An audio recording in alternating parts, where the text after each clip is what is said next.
Hey there, TMG Pits, Knoxville, Tennessee, guys. Imagine this, I got another Fridge 48 rolling out shop today, but this ain't just your average Fridge 48. First off, she's loaded up. I mean, there ain't much more we could put on this thing besides the motor so you can drive it down the road. We have done that, by the way. If you haven't seen that, check that video out. But let's go over this bad boy. Now, this is going on man Chad up in Ohio. Now, I ain't gonna make fun of Ohio Chad just for you. Normally I would, but we'll check her out here. We'll start at the back end. We'll start with that hot box. We got the 30-inch hot box. Now, guys, we have cooked on this cooker multiple times, kind of testing out for Chad. 5 sliding trays in here, 1,776 square inches cook space, guys. That's just because we love America. That's all there is to it. What we love about this hot box is it runs completely independent from the smoke chamber. It's gonna be running 2 different temperatures at once.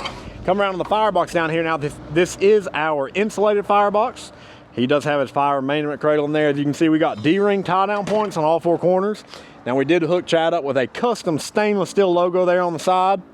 Speaking of stainless steel, he said, hey, give me all the stainless. So we got him a solid stainless steel front shelf here. That's a great option, guys. Looks good, cleans up quick. It's not gonna rust up on you. We'll open up the chamber here. Good Lord, there's a lot of grates in this thing. Look at that. So we got a Fridge 48. Now, normally this has got 3 cooking grates in it.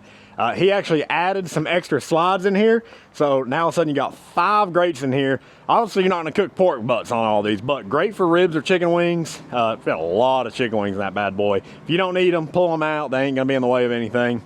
A lot of cook room all of a sudden when you do that. Did get our TMG Pits Tell True thermometers there, as well as thermometer eyebrows on it.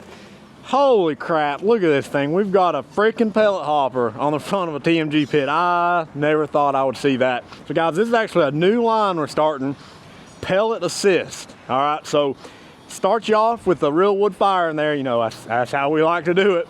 Run it that way for about 4 or 5 hours, boom, switch over to pellets, take a nap. We have tested this thing out, works great. Just making your life a little bit easier and still looking good while doing it. And now obviously it is on our off-road package. Now, boy, when I say he upgraded the wheels and tires, he freaking upgraded those things. Really look good on here. Great setup here, got the copper accents on as well. Chad, brother, we're about to ship it out to him. He's gonna be ecstatic. I'm just here to tell you. So y'all know the deal. If you need a custom pit built, you know to call TMG Pits, Knoxville, Tennessee.